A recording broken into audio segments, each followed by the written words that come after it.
Hello बच्चों, कैसे हैं आप लोग? तो चलिए आज हम लोग प्रोबेबिलिटी में देखने वाले हैं इंडिपेंडेंट इवेंट्स के बारे में। ठीक है, तो इसके पहले हम लोगों ने कंडीशनल प्रोबेबिलिटी और मल्टीप्लिकेशन थ्योरम देखा था और दोनों ही काफ़ी इंपॉर्टेंट है।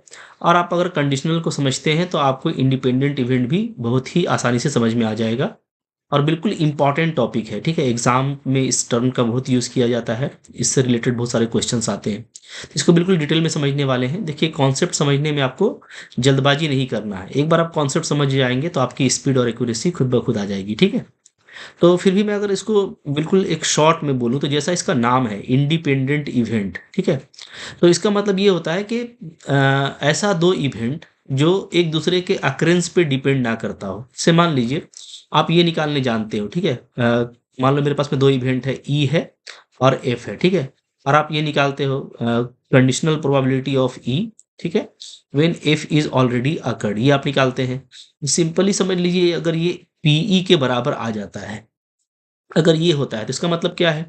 इसका मतलब ये है कि ये बता रहा है probability of E when F is already occurred, और ये सिंपली इक्वल है प्रोबेबिलिटी ऑफ ई के। ठीक है, यानी प्रोबेबिलिटी ऑफ ई जो है वो इस बात से कुछ उसको फर्क नहीं पड़ रहा है कि पहले क्या अकर हुआ है। ठीक है, यहाँ पे एफ ऑलरेडी अकर्ड है बट इसका वैल्यू सिंपली पीई के इक्वल है। That means probability of E conditional to F is just equal to probability of E. इसका मतलब है कि जो ई का अकरेंस है, ठीक है, ई की जो प्रोबेबिलिटी है उसको इससे कोई फर्क नहीं पड़ता कि एफ ऑलरेडी जो अकर हुआ था वो क्या था। ठीक है, इसी तरीके से मान लो मैं निकालता हूँ P conditional probability of F, ठीक है, when E is already occurred, अगर मैं ये निकालता हूँ पी एफ बाई ई, और ये सिंपली पी एफ के बराबर आ जाता है। तो यहाँ पे भी वही बता रहा है कि एफ को जो है इससे कोई फर्क नहीं पड़ता है कि पहले क्या अकर्ड हुआ था, तभी तो P F by E simply P F के बराबर हो रहा है। तो इसका मतलब है कि अगर दो इवेंट ई और एफ है, ठीक है, और उसमें से कोई पहले अगर अकर्ड हो जाता है और फिर हम अगर दूसरा वाला को निकाल रहे हैं तो वो पहले वाले के अकरेंस पे उसको कोई फर्क नहीं पड़ रहा है कि पहले क्या अकर्ड हुआ था। तो दैट मीन्स दोनों का जो प्रोबेबिलिटी है ना वो क्या है, वो एक दूसरे से इंडिपेंडेंट है। अकरेंस वाइज दोनों एक दूसरे से बिल्कुल डिपेंड नहीं करता है। ठीक है, तो ये सिंपली क्या हो गया, हमारा इंडिपेंडेंट इवेंट हो गया। ओके, इसी को देखो यहाँ पे समझना है, और समझने के लिए यहाँ पे एक एग्जांपल दिया गया है, एनसीईआरटी से मैंने लिया है बिकॉज एनसीईआरटी इज बेस्ट। तो क्या कहता है, देखो सिंपली यहाँ पे आप देखोगे तो मान लो मेरे पास में 52 पत्तों का ताश का पत्ता है। ठीक है, a deck of 52 playing cards in which the elementary events are assumed to be equally likely, यानी कोई भी आप कार्ड ड्रॉ करोगे तो उसका निकलने का चांसेस सब क्या है, इक्वली प्रोबेबल है। ठीक है, मतलब कोई छेड़छाड़ नहीं किया गया है, कोई भी पत्ता निकालिएगा तो वो इक्वली प्रोबेबल है, सबका प्रोबेबिलिटी किसी भी एक कार्ड का सेम आएगा। तो अब देखिए यहाँ पे क्या बोलता है, if E and F denote the events the card drawn is spade. समझिएगा, हाँ, यहाँ पे ई जो है ना, ई जो है वो क्या है, वो इवेंट है। तो ये बताता है कि जो कार्ड निकाला गया है वो क्या है, वो स्पेड पत्ता है। ठीक है, और एफ डिनोट कर रहा है कि जो कार्ड निकाला गया है वो क्या है, वो आपका एक इक्का है, एस कार्ड है। ठीक है, एस का मतलब क्या होता है, इक्का कार्ड। तो आपको मैंने पहले भी बताया है कि अगर हम लोग 52 कार्ड्स की बात करें, ये हम लोग बहुत बार पढ़ते आए हैं, तो ये जो प्लेइंग कार्ड होता है ना, तो इसमें जो स्पेड कार्ड होता है, ठीक है, वो कितना होता है जी, तो वो 13 होता है। और जो एस कार्ड होता है वो क्या होता है, वो हमारा 4 होता है। ये मैं डिफरेंट जगह पे बताया हूँ और आपको ये 52 कार्ड का टोटल इन्फॉर्मेशन होना चाहिए। ठीक है, तो अब देखिए यहाँ पे ध्यान ये दीजिएगा कि हम लोग दोनों का निकालेंगे प्रोबेबिलिटी। तो यहाँ पे आप देखोगे तो प्रोबेबिलिटी ऑफ ई क्या आ जाएगा, तो आपको स्प्रेड निकालना है तो 13 में से कोई भी एक होगा, और टोटल 52 है तो 1/4 आ जाएगा। ठीक है, इसी तरीके से पी एफ निकालेंगे तो एक एस होना चाहिए, तो 4 में से कोई भी एक होगा और टोटल 52, तो 1/13 हो गया। तो इन दोनों का हम लोग देख लिए कि पीई क्या है, पी एफ क्या है। ठीक है, अब आइए हम लोग बात करते हैं ई एंड एफ ज्वाइंट इवेंट का। ठीक है, साइमल्टेनियस इवेंट का। तो ई एंड एफ अगर हम बात करें, मतलब ऐसा कार्ड जो एस हो स्पेड का। ठीक है, बात समझिएगा। पहले देखो क्या ये एग्जिस्ट करता है, तो आपको पता है यस एग्जिस्ट करता है, क्योंकि जो स्पेड है इसमें जो 13 कार्ड होता है, तो इसमें एक कार्ड इसमें कौन होता है, किंग होता है। ठीक है, एक कार्ड इसमें क्वीन होती है। ओके, एक कार्ड इसमें जैक होता है, एक कार्ड इसमें एस होता है और बाकी जो दहला-तिहला वगैरह बोलते हैं, ठीक है? इंडियन भाषा में, तो वो सब भी होता है ना? तो एक कार्ड लेकिन 13 स्पेड में एक कार्ड एस का भी होता है। बिल्कुल पॉसिबल है। जब हम ई और एफ को साइमल्टेनियस करेंगे तो इसका मतलब हो जाएगा कि स्पेड का एस कार्ड, चूँकि हमको एस कार्ड भी चाहिए और स्पेड भी चाहिए, यानी स्पेड का ही हमको एस कार्ड चाहिए, ठीक है? दोनों में एंड जब लगाते हो तो आप कॉमन लेते हो ना, आप क्या लेते हो? आप लेते हो ई इंटरसेक्शन एफ लेते हो, ठीक है? यानी ई और एफ दोनों में कॉमन। तो ई और एफ दोनों में कॉमन का मतलब क्या होगा कि दो जो हमको एस चाहिए वो स्पेड का होना चाहिए। ये तो एक ही पीस होता है, ठीक है? तो ये हो जाएगा 1/52। पी ई इंटरसेक्शन एफ क्या हो जाएगा जी? 1/52 हो जाएगा, ठीक है? अब देखो, अब यहाँ से मैं निकालता हूँ कंडीशनल प्रोबेबिलिटी, जैसा कि हम लोगों को चेक करना है, ठीक है? तो मैं निकाल रहा हूँ conditional probability of E when F is already occurred. तो फॉर्मूला आपको पता है, intersection divided by P F, ठीक है? इसका वैल्यू 1/52 है, इसका वैल्यू आपका 1/13 है, यहाँ से कैंसिल होकर के ये 1/4 आ गया, ठीक है? अब बस देखते जाइए, मजा लीजिए। हाँ, यहाँ पे अब देखो, आप अगर देखोगे ना तो पीई का जो वैल्यू था 1/4, वही वैल्यू आया है पीई बाई एफ का, ठीक है? सेम वैल्यू आया है, यानी P E is equal to P E by F, ठीक है?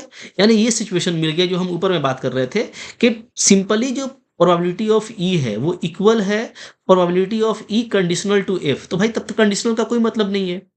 एफ का जब कंडीशन लगा था, उस केस में जो ई का आया प्रोबेबिलिटी, वही प्रोबेबिलिटी आ रहा है सिंपली। तो यानी कि एफ के कंडीशन पे ये डिपेंड ही नहीं करता है, यानी ऑलरेडी जो एफ अकर्ड है यहाँ पे, उससे इसको कोई फर्क नहीं पड़ता है। तो भैया सिंपली यहाँ पे ई के अकरेंस को वी कैन से दैट, देखो दिखा, we can say that, okay, यहाँ से ये वाला ऐसे देख लो, इसको थोड़ा सा ठीक कर लेते हैं। चलो, यहाँ पे क्या आ गया? We can say that the occurrence of event F has not affected the probability of occurrence of event E. E के अकरेंस को एफ के अकरेंस से कोई फर्क नहीं पड़ता, ठीक है? इसी तरीके से आप इधर भी देख लो, दोनों होना चाहिए। ऐसा नहीं कि E by F, P E by F के बराबर होना चाहिए, और अगर आप पी एफ लेते हो तो वो एफ बाई ई के बराबर आना चाहिए। तो हम इसको भी देख लेते हैं, पी एफ बाई ई, तो इसका फॉर्मूला ये हो जाएगा, ऊपर में इंटरसेक्शन, नीचे में पीई, ठीक है? तो ये 1/52 है, ये 1/4 है, कैंसिल होकर के 1/13 आ जाएगा। और पी एफ का वैल्यू देखो यही आया था। तो अगेन पी एफ जो है इक्वल आ रहा है पी एफ बाई ई का, यानी कि this shows that the occurrence of event E has not affected the probability of occurrence of F। यानी यहाँ पे F के occurrence को कोई फर्क नहीं पड़ता है कि पहले E में क्या occurrence हुआ था। तो भाई E को F से फर्क नहीं पड़ता, F को E से फर्क नहीं पड़ता occurrence वाइज, ठीक है? तो दैट मीन्स ये दोनों क्या है? इंडिपेंडेंट इवेंट हैं। तो इसी केस में हम लोग क्या बोलेंगे? ई और एफ को बोलेंगे कि ये दोनों जो है इवेंट है कि इनके अकरेंस की जो प्रोबेबिलिटी है वो एक दूसरे पे डिपेंड नहीं करती है, ठीक है? सो ऐसे इवेंट्स को हम लोग क्या बोलेंगे? इंडिपेंडेंट इवेंट बोलेंगे। ये इसका कॉन्सेप्ट है। डेफिनेशन आपसे नहीं पूछेगा, इसलिए डेफिनेशन के लिए परेशान नहीं होना है, ठीक है? समझना ज़्यादा इंपॉर्टेंट है। तो ये हो गया इंडिपेंडेंट इवेंट, आपको समझ में आ गया होगा। बहुत छोटी सी चीज़ है, ठीक है? कुछ एग्जांपल करेंगे तो बहुत क्लियर होगा। अच्छा, बट यहाँ पे कुछ डेफिनेशन और प्रॉपर्टी वगैरह दिया है, उसको भी देख लेते हैं। तो यहाँ पे देखिए, अब वो डेफिनेशन खुल के आ रहा है कि दो इवेंट ई और एफ को बोलेंगे इंडिपेंडेंट अगर पी एफ, ठीक है, conditional to E P F के बराबर हो, और P E conditional to F P E के बराबर हो। ये दोनों चीज़ें होनी चाहिए, ठीक है? दोनों में से कोई एक गड़बड़ होगा तब हम लोग इंडिपेंडेंट नहीं बोलेंगे। ऐसे एक मिलेगा तो आपको दूसरा भी मिलेगा, कोई इशू नहीं है, ठीक है जी? क्लियर है? हाँ, यहाँ पे आपको ये देखना है कि दोनों का जो प्रोबेबिलिटी है वो नॉन जीरो होना चाहिए, मतलब ठीक है, ऐसा नहीं कि दोनों इम्पॉसिबल इवेंट हो, कोई ना कोई पॉसिबल इवेंट ही आपको लेना पड़ेगा। ओके, अच्छा, अब हम लोग ये भी देखें कि मल्टीप्लिकेशन थ्योरम में हम लोग पढ़ चुके हैं कि पी ई इंटरसेक्शन एफ ये ऐसे लिखा जाता है, ठीक है? और इसको एक तरीके से और भी लिख सकते हैं, पीई। अच्छा, अब यहाँ पे वही चीज़ बताया जा रहा है कि हम लोग मल्टीप्लिकेशन थ्योरम में क्या पढ़े थे कि P E intersection F P E into P F by E होता है, ठीक है? बहुत आसान सा चीज़ है, कोई नया बात नहीं है। अभी हम लोग पढ़े ना कि probability of F conditional to E, ये क्या होगा जी? तो ये हो जाएगा, दोनों का इंटरसेक्शन लेंगे ऊपर में, ठीक है?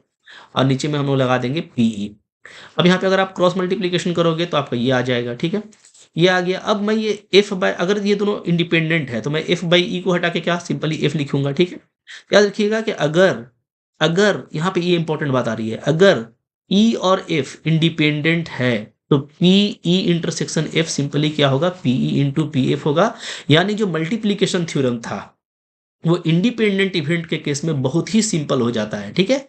इन जनरल ये होता है, ध्यान दीजिएगा, ये इन जनरल है।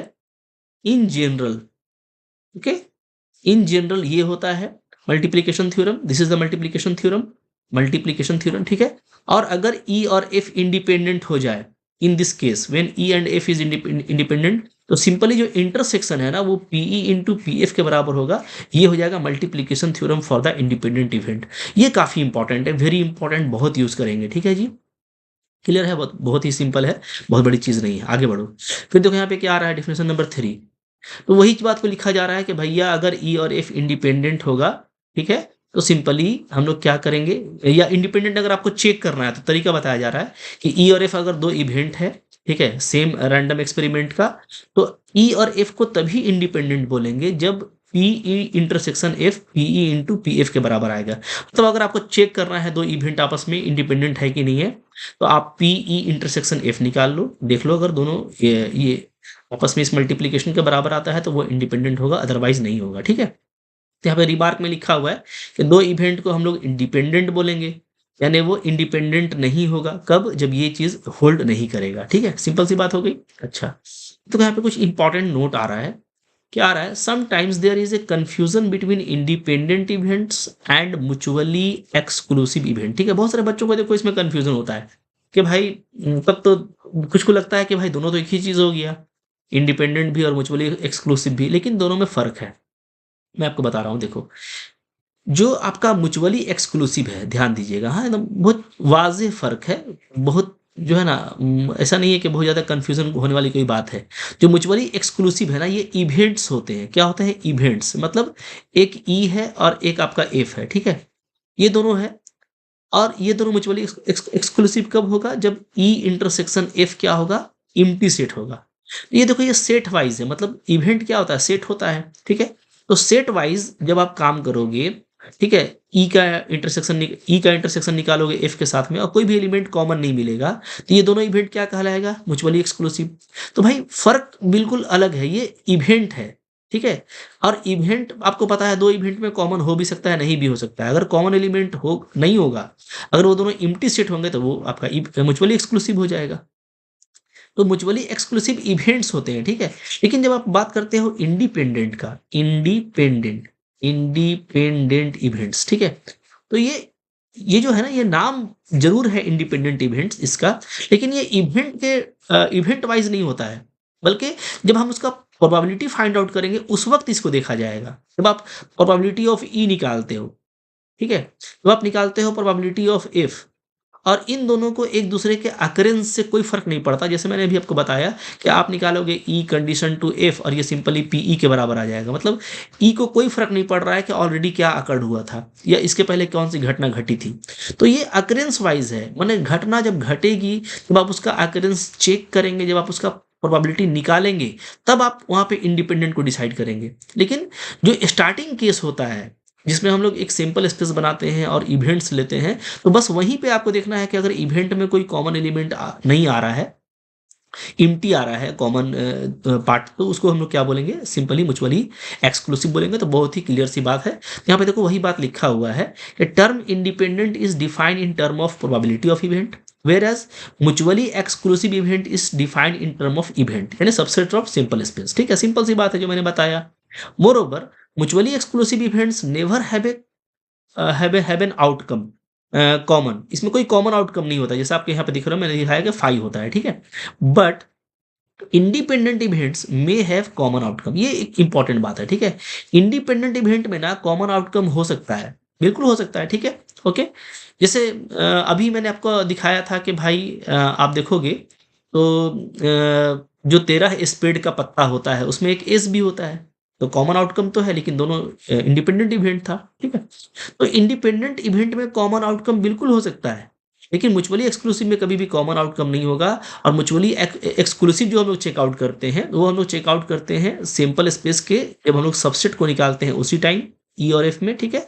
और ये जब प्रोबेबिलिटी निकालते हैं तब इसको देखा जाता है। So clearly independent and mutually exclusive do not have the same meaning, ठीक है। in other words, two independent event having non-zero probability of occurrence cannot be mutually exclusive and conversely, मतलब दो इंडिपेंडेंट इवेंट है जिसका के non zero probability है, ठीक है, तो वो कभी भी वो म्यूचुअली एक्सक्लूसिव नहीं हो सकता, और म्यूचुअली एक्सक्लूसिव इसी तरीके से इंडिपेंडेंट नहीं हो सकता, ठीक है। That is two mutually exclusive events having non zero probability of occurrence can not be independent. ये भी एक इंपॉर्टेंट बात आ गई, ठीक है। बिल्कुल दोनों चीजें अलग अलग हैं, आप इसको आसानी के साथ में समझ सकते हो, ठीक है। इसी तरीके से देखो क्या है जी, two experiments are said to be independent if for every pair of event E and F where E is associated with the first experiment and F is the second experiment, the probability of the simultaneous occurrence of E and F when the two experiments are performed is the product of PE and PF। मतलब independent check करना तो आप ये देख लो कि intersection क्या होना चाहिए, PE इंटू PF के बराबर होना चाहिए। नहीं आएगा तो वो नहीं होगा, ये हम लोग देख ही चुके, ठीक है। अच्छा, अब देखो three events A B C are set to be mutually independent. अब यहाँ पे तीन सेट का बात हो रहा है। जैसे आप दो सेट में देख रहे हो ना कि दो ए और बी को अगर आपको चेक करना है इंडिपेंडेंट, तो आप देखोगे कि P A intersection B P A into P B के बराबर आएगा, ठीक है। ए का सी से निकालोगे तो ए इंटू सी के बराबर आएगा, बी सी का निकालोगे तो बी इंटू सी का आएगा, ठीक है। तो जाहिर सी बात है यहाँ पे क्या दिख रहा है, ए बी से इंडिपेंडेंट है अक्रेंस वाइज, ए सी से इंडिपेंडेंट है, बी सी से इंडिपेंडेंट है, ठीक है। और जब ए बी सी का भी निकालोगे तो P A P B P C आ जाएगा। तो हम लोग क्या बोलेंगे कि भैया ए बी सी कोई एक दूसरे पर डिपेंड नहीं करता है, ठीक है। ये उसमें आपको ये चारों चीजें चेक करनी पड़ेंगी, क्लियर है। चलो अब देखो, और यहाँ पे ये चीज लिख रहा है कि if at least one of the above is not true for the given three events we say that the events are not independent, ठीक है। तो इंडिपेंडेंट होने के लिए चारों चीजें हिट करनी चाहिए, ठीक है। कोई भी दो दो का पेयर में निकालोगे तो इनटू को सेटिस्फाई करना चाहिए, और तीनों का निकालोगे तब भी सेटिस्फाई करना चाहिए। कोई भी एक फेल किया तो हम इंडिपेंडेंट उसको नहीं कहेंगे, ठीक है। क्विक एग्जांपल देख लीजिए, क्लियर हो जाएगा। यहाँ पे देखो चैप्टर तो करेंगे ही हम लोग, बट यहाँ पे एनसीईआरटी के कुछ इंपॉर्टेंट एग्जांपल है। क्या बोलता है, a die is thrown if E is the event the number appearing is a multiple of three, ठीक है। तो ई कैसा इवेंट है, number appearing multiple of three है। F be the event that the number appearing is even number then find whether E and F are independent or not. चलो check out कर लेते हैं, ठीक है। डाई को फेंकोगे तो सिंपल स्पेस क्या मिलेगा, 1 से 6 तक, ठीक है। ई जो है number appearing multiple of three है, तो 3 हो सकता है या तो 6 हो सकता है, तो ई हमको मिलेगा 3 6, ठीक है। इफ जो है वो नंबर अपियरिंग इवेन है, तो 2 हो सकता है, 4 हो सकता है और 6 हो सकता है, तो इफ में आ जाएगा 2 4 6, ठीक है। दोनों में कॉमन पार्ट भी बिल्कुल दिख रहा है, ई और एफ में कॉमन क्या है, 6 है, ठीक है। चलिए अब चेकआउट कर लेते हैं, पीई निकालते हैं। पीई निकालेंगे तो क्या हो जाएगा, 2/6, वेरी सिंपल, 1/3। पीएफ निकालो, पीएफ निकालोगे तो क्या हो जाएगा, यहाँ पे 3 है, यहाँ पे 6 है, 3/6, तो 1/2 हो गया, ठीक है। और इंटरसेक्शन का निकालोगे तो यहाँ पे आपको सिंगल एलिमेंट आया है, सो 1/6 होगा, ठीक है। अब देखिए यहाँ पे अगर आप देखोगे ना तो पीई इंटरसेक्शन एफ 1/6 आया है, ठीक है जी, ओके। और पीई और पीएफ को अगर हम मल्टीप्लाई करेंगे तो ये भी आएगा 1/3 इंटू 1/2 यानी 1/6, भाई बराबर है। इसका वैल्यू इन दोनों के प्रोडक्ट के बराबर है, 1/3 1/2 1/6, इधर भी 1/6। तो ये सेटिस्फाई कर रहा है, इसका मतलब है कि ई और एफ क्या है, इंडिपेंडेंट इवेंट है। बहुत ही लॉलीपॉप क्वेश्चन होता है इस तरह का, बिंदास बनेगा, ठीक है। नेक्स्ट देखो, एक अनबेस्ड डाई को थ्रो किया गया है 2 बार, ध्यान दीजिएगा, डाइस को 2 बार फेंका गया है। ए जो है इवेंट है, ठीक है, odd number on the first throw ये बता रहा है। बी जो है इवेंट है, odd number on the second throw ये बता रहा है, ठीक है। बोलता है चेक इंडिपेंडेंट है कि नहीं है। जाहिर सी बात है 2 बार फेंका है आपने, तो यहाँ पे हमको सिंपल पॉइंट 36 मिलेंगे, ठीक है। कौन कौन होता है ये आपको पहले से पता है, काफी बार मैंने उस पर बात किया है, ठीक है। अब देखो इवेंट ए क्या है, odd number on the first throw, ठीक है। तो अब आप ध्यान दीजिएगा कि फर्स्ट थ्रो में ऑड नंबर कौन कौन हो सकता है, ठीक है। अगर मैं आपको एक ही बात करूं, यहाँ पे लिख देता हूं, ठीक। ऐसे देखो फर्स्ट थ्रो में ऑड नंबर, तो देखिए मतलब पहला वाला ऑड होना चाहिए, तो 1 1 वाला तो सब आ जाएगा, 1 1 1 2 से लेकर के 1 6 तक सब आ जाएगा, ठीक है, क्योंकि पहला वाला 1 है। इसी तरीके से आपका 3 1 वाला आ जाएगा पूरा, 3 1 3 2, इसमें भी जो है पहला जो डिजिट है वो 3 है तो ऑड है। और एक आपका 5 वाला आ जाएगा, तो 5 1 5 2 और 5 6, तो यहाँ पे टोटल आप देखोगे ना तो यहाँ पे और तो कोई नहीं आएगा, क्योंकि फर्स्ट वाला आपको ऑड लेना है, तो 2 1 तो नहीं आएगा, 2 2 नहीं आएगा, क्योंकि 2 वाला इवन हो जाएगा, 4 वाला भी इवन हो जाएगा और 6 वाला भी इवन हो जाएगा, ठीक है। तो 6 6 6 18 एलिमेंट आएगा आपको, जिसमें के पहले थ्रो में हमको ऑड नंबर मिलता है। तो सिंपली अगर आप निकालोगे ना प्रोबेबिलिटी ऑफ ए, तो ये हो जाएगा 18, टोटल 36, 1/2, ठीक है। इसी तरीके से सेकंड थ्रो में बोलता है ऑड नंबर बी के लिए, तो बी में भी वही होगा, 18/36 ही होगा, 1/2, ठीक है। सेकंड का मतलब क्या है, सेकंड वाला ऑड कब कब होता है, अगर आप देखोगे सेकंड वाला ऑड, तो बी में क्या आएगा, तो देखोगे सेकंड वाला ऑड बोल रहा है, ध्यान दीजिएगा, हाँ, यानी 1 1 आएगा, ठीक है। इसी तरीके से 1 3 आएगा और 1 5 आएगा, सेकंड वाला को देखना है, ठीक है। ये सब में मिलेगा 1 3 5, इसको 1 3 5, 2 वाले में भी आएगा 2 1 2 3 2 5, इसी तरीके से सब में आएगा ना, 3 में भी आएगा, 4 में भी आएगा, चूंकि सेकंड वाले को हमको बस देखना है, तो सब में आएगा, तो 3 6 जा 18 हो जाएगा, तो ठीक है, समझ में आ रहा बात आपको। अब देखिए, तो आपको निकालना है यहाँ पे पहले P A intersection B, that means जो दोनों में कॉमन हो, तो इसका मतलब हो गया probability of odd number on both throw, दोनों थ्रो में ऑड नंबर, ठीक है। और दोनों थ्रो में ऑड नंबर यानी कौन कौन सा, तो हमको यहाँ पे इस तरह का देखना पड़ेगा ना, जो दोनों थ्रो में ऑड है, जैसे 1 1 हुआ, 1 3 हुआ, 1 5 हुआ, ये दोनों थ्रो में ऑड नंबर है, ठीक है जी, ओके। इसी तरीके से वो 3 1 वाला मिलेगा आपको, ये तो इसमें तो दोनों ऑड नहीं है, ठीक है। लेकिन आप इसके नीचे जब देखोगे 3 1 वाला, तो उसमें भी दोनों ऑड होगा, 3 1 3 3 3 5, ठीक है, ओके। तो टोटल जो 18 था उसमें एक-एक रो को छोड़ेंगे, तो हमको आधा मिलेगा 9, ठीक है। तो दोनों थ्रो में ऑड नंबर वाले 9 आएँगे, यहाँ पे 3 आ रहा है, यहाँ पे 3 आ रहा है, फिर 5 वाले में फिर आपका यस 5 वाले में आएगा, तो 3 3 6 3 9, ठीक है। तो टोटल 9, तो 9 हो गया टोटल, डिवाइडेड बाय टोटल 36, ठीक, तो 1/4 आ रहा है यहाँ पे। तो ये हम लोगों ने निकाल लिया, ये 1/4 आ गया। अब देखो पीए इंटू पीबी को मल्टीप्लाई करो, तो 1/2 1/2, ये भी 1/4 आएगा। तो भाई ये भी सेटिस्फाई कर जा रहा है, पीए इंटू पीबी भी देखो यहाँ पे 1/4 आ रहा है, ये भी 1/4, दैट मीन्स ये और ये आपस में इक्वल हो गए, तो भैया ये इंडिपेंडेंट इवेंट है, लॉलीपॉप क्वेश्चन इस तरह का बिंदास बनेगा, ठीक है। इस तरीके से देखो यहाँ पे 3 क्वाइन है भाई, 3 क्वाइन को टॉस किया गया साइमल्टेनियसली। ई जो है इवेंट है 3 हेड्स और 3 टेल, या तो 3 हेड या तो 3 टेल, ठीक है। एफ जो है इवेंट है एटलीस्ट 2 हेड्स, जी इवेंट है एटमोस्ट 2 हेड, ठीक है। अब बोलता है कि इस सब पेयर में, ई एफ में, ई जी में, एफ जी में कौन इंडिपेंडेंट होगा कौन नहीं होगा, बहुत लॉलीपॉप क्वेश्चन है, ठीक है। भैया आपने एक सिक्का को 3 बार फेंका है, सैंपल स्पेस में हमारा ये 8 एलिमेंट आ जाएगा, ठीक है।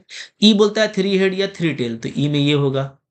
एफ बोलता है एटलीस्ट 2 हेड, यानी 2 हेड या तो 3 हेड, ये तीनों हेड ले लिए, और 2 2 हेड के लिए ये 3, ठीक है। तो एफ में 4 एलिमेंट आ गया, कुछ करना नहीं है भाई, बिल्कुल मोहब्बत से। जी भी निकाल लो, जी में क्या बोल रहा था, जी में बोल रहा था एटमोस्ट 2 हेड, तो अधिक से अधिक 2 हेड होना चाहिए, यानी एक हेड हो सकता है, कोई हेड नहीं हो सकता है, तो सारा टेल होगा। एक हेड होगा तो ये तीनों केस बनेगा, 2 हेड होगा तो ये 2 केस बनेगा, और तीनों हेड हो सकता है, ठीक है। यहाँ पे भी टोटल हमको 7 एलिमेंट्स मिल जाएंगे, क्लियर है जी, ठीक है। अच्छा अब देखिए यहाँ पे ई इंटरसेक्शन एफ निकालिएगा, तो दोनों में बस एक ही कॉमन है, head head head. E intersection G निकालेंगे तो ओनली आपका टेल टेल टेल कॉमन मिलेगा, और एफ इंटरसेक्शन जी निकालिएगा तो यहाँ पे आपको ये 3 एलिमेंट कॉमन मिल रहा है। निकाल लो प्रोबेबिलिटी टोटल क्या हो जाएगा, तो पीई क्या हो जाएगा जी, तो पीई देखिएगा तो 2/8, ई में 2 एलिमेंट है, टोटल 8, 1/4, ठीक है। पीएफ देखिएगा तो एफ में 4 एलिमेंट है, टोटल 8, 1/2। जी में देखिएगा तो टोटल आपका 7 एलिमेंट है, बाई 8। अब चलो चेक कर लेते हैं, पी ई इंटरसेक्शन एफ, तो यहाँ पे एक ही एलिमेंट दिख रहा है, 1/8 होगा। ई इंटरसेक्शन जी, एक ही एलिमेंट दिख रहा है, 1/8 होगा। एफ इंटरसेक्शन जी, तो यहाँ पे 3 एलिमेंट दिख रहा है, 3/8। सब कुछ निकाल लो, लॉलीपॉप क्वेश्चन है भाई, ठीक है। इस तरह क्वेश्चन काफी जल्दी चेकआउट हो जाता है। चलो देख लेते हैं, पीई इंटू पी एफ क्या आएगा, तो 1/4 और 1/2 वैल्यू निकला हुआ है ऊपर में, ठीक है। तो 1/8 आ रहा है, ठीक है, ओके चलो। अच्छा फिर पीई इंटू पीजी निकाल लो, यहाँ पे पीई इंटू पीजी निकालेंगे तो पीई आपका 1/4 है, पीजी 7/8 है, 7/32 आ जाएगा। पीएफ इंटू पीजी निकाल लो, तो पीएफ 1/2 है और पीजी 7/8 है, तो 7/16 हो जाएगा। अब बस चेक कीजिए, बस सिर्फ चेक करना है यहाँ पे, देखिए भाई क्या पीई इंटरसेक्शन जी इन दोनों के मल्टीपल के बराबर है, ये है 1/8 और पीई पीएफ भी 1/8, तो यस ये बराबर हो गया। ई इंटरसेक्शन जी को देखो, ये 1/8 है, और ई इंटू जी को देखो, ये 7/32 है, तो ये आपस में बराबर नहीं है, ठीक है। एफ इंटरसेक्शन जी को देखो, ये 3/8 है, और एफ इंटू जी को देखो तो ये 7/16, ये बराबर नहीं है, ठीक है। यहाँ पे सिर्फ ई और एफ, यही बस जोड़ा जो है, यही बस जो पेयर है ये इंडिपेंडेंट है, बाकी इंडिपेंडेंट नहीं है, ठीक है। लॉलीपॉप क्वेश्चन है भाई। अभी देखो एक और एग्जांपल है, बोलता है prove that if E and F are two independent events then so are events E and F complement. बोलता है ना कि अगर ई और एफ इंडिपेंडेंट हुआ तो ई और एफ कॉम्प्लीमेंट भी इंडिपेंडेंट होगा।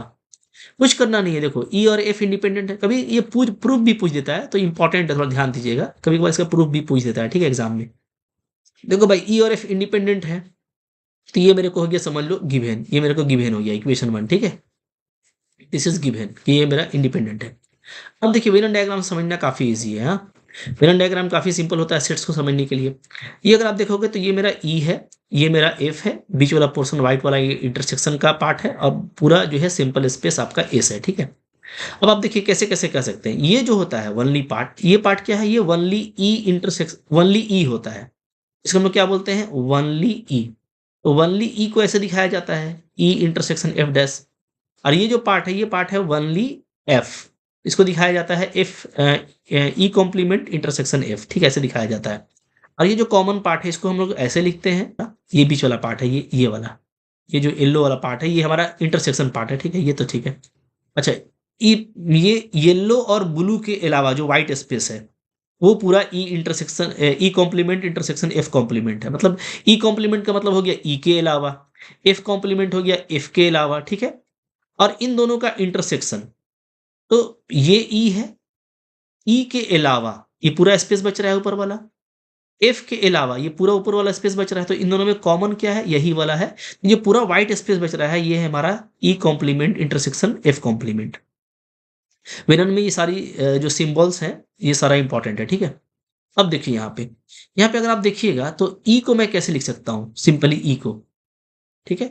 अच्छा, यहाँ पे एक चीज और देखो, from the Venn diagram it is clear that E intersection F and E complement E intersection F dash are mutually exclusive event, ठीक है।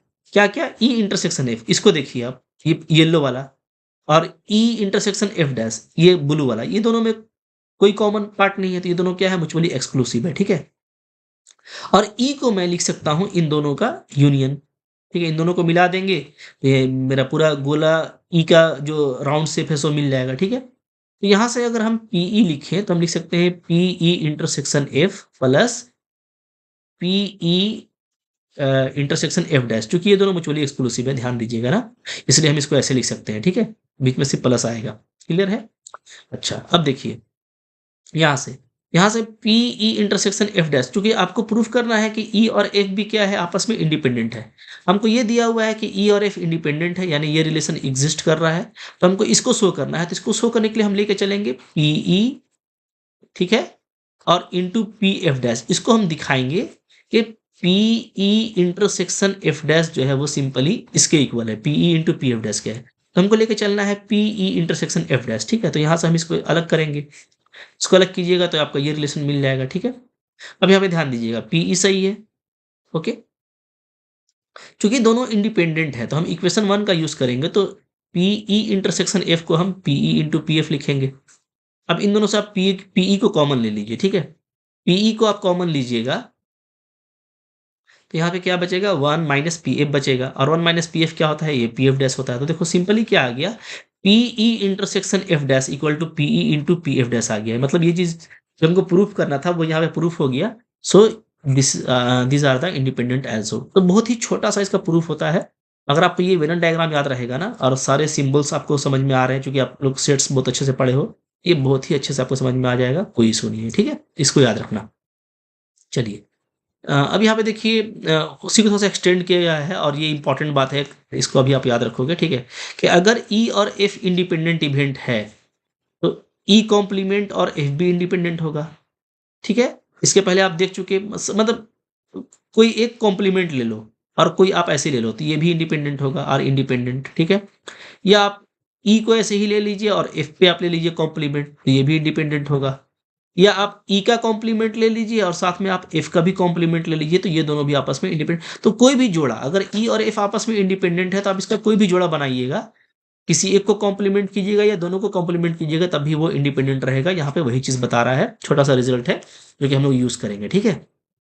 अब देखो यहाँ पे एक और एग्जाम्पल, लेकिन काफी इंपॉर्टेंट एग्जाम्पल है ये भाई, एग्जाम में आता है। क्या बोलता है जी, अगर ए और बी दो इंडिपेंडेंट इवेंट है then probability of occurrence of at least one of A and B is given by this।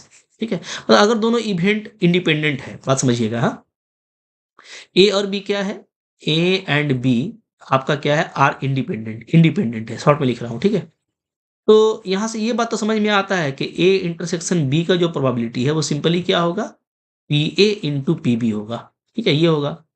लेकिन आपसे अगर पूछे कि बताइए कि इंटरसेक्शन का तो ठीक है ये होगा, यूनियन का क्या होगा, यूनियन का क्या होगा, तो यूनियन का भी आप लिख सकते हैं ये होगा, ये हमको प्रूफ करना है, ये यूनियन का होगा। At least one of A and B का मतलब क्या होता है, ए यूनियन बी। ठीक है, एटलीस्ट का अगर हमको निकालना है तो इसका मतलब है ए यूनियन बी का निकालेंगे। इसको आप लिखिएगा P A plus P B minus this. ठीक है, अब दोनों इंडिपेंडेंट है, तो इंडिपेंडेंट है हम लोग जानते हैं कि since A and B are independent, short में लिख रहा हूँ। ठीक है, तो यहाँ से क्या हो जाएगा, यहाँ से ये हो जाएगा कि प्रोबेबिलिटी ऑफ ए इंटरसेक्शन जो बी है वो क्या हो जाएगा, वो हो जाएगा P A into P B, simply. ठीक है, तो यहाँ पे मैं इसको हटा करके इसको लिख दे रहा हूँ। ठीक है, लिख दिया मैंने। अब यहाँ पे ध्यान दीजिएगा, P A plus P B minus ये आ गया। अब यहाँ देखिए पी ए, इन दोनों में पी बी को कॉमन ले लीजिए तो आपका ये बचेगा, यहाँ से आपका ये पी ए बचा, पी बी ये हो गया मेरा पी ए का कॉम्प्लीमेंट। ठीक है, प्रोबेबिलिटी ऑफ ए का कॉम्प्लीमेंट। अब यहाँ पे देखिए मैं प्रोबेबिलिटी ऑफ ए को क्या लिख सकता हूँ, वन माइनस प्रोबेबिलिटी ऑफ ए का कॉम्प्लीमेंट। ठीक है, चूंकि आपको पता है कि कोई भी इवेंट का प्रोबेबिलिटी और उसके कॉम्प्लीमेंट के प्रोबेबिलिटी का सम क्या होता है, वन होता है। तो मैं पी ए को हटा करके one minus P A dash लिख सकता हूँ। ठीक है, और इधर आपका ये आ गया। अब यहाँ पे आप देखिएगा कि मैं अगर वन को छोड़ देता हूँ। ठीक है, वन को रहने दीजिए, और यहाँ से लेके ये जो पूरा टर्म है, ये जो पूरा टर्म है, इसमें आप पी ए डैश को कॉमन ले लीजिए। तो पी ए डैश को कॉमन लेंगे तो बचेगा वन माइनस पी बी। ठीक है, यानी simply one minus P A dash और इंटू यहाँ पे आ जाएगा पी बी डैश। ठीक है, तो भाई प्रूफ हो गया कि अगर A intersection B P A into P B होता है फॉर द इंडिपेंडेंट इवेंट, तो पी ए यूनियन बी का फॉर्मूला क्या होगा, तो आप याद रख सकते हो one minus P A dash यानी ए डैश का कॉम्प्लीमेंट, ठीक, ए का कॉम्प्लीमेंट, और बी डैश यानी बी का कॉम्प्लीमेंट का प्रोबेबिलिटी। ठीक है, तो भाई ये एक रिजल्ट है, बट इंपॉर्टेंट रिजल्ट है, हम लोग इसको यूज भी करते हैं कंपटीशन वगैरह में, तो इसको आप देखिएगा। तो देखो चैप्टर आ रहा है, चैप्टर के क्वेश्चन तो बिल्कुल बिंदास तरीके से करेंगे, बस आपको ये दिखाना था कि इंडिपेंडेंट इवेंट बहुत बड़ा चीज़ नहीं है, और इससे रिलेटेड क्वेश्चन इंपॉर्टेंट भी होता है बट ईजी होता है। तो आई होप आपको समझ में आ गया होगा, अच्छा लगा होगा, लाइक करके उठना है, फिर चैप्टर देखना है। चैप्टर को पहले खुद से ट्राई कीजिए, बिंदास क्वेश्चंस बनेंगे, और ये सब क्वेश्चंस एग्जाम में सिक्योर होते हैं।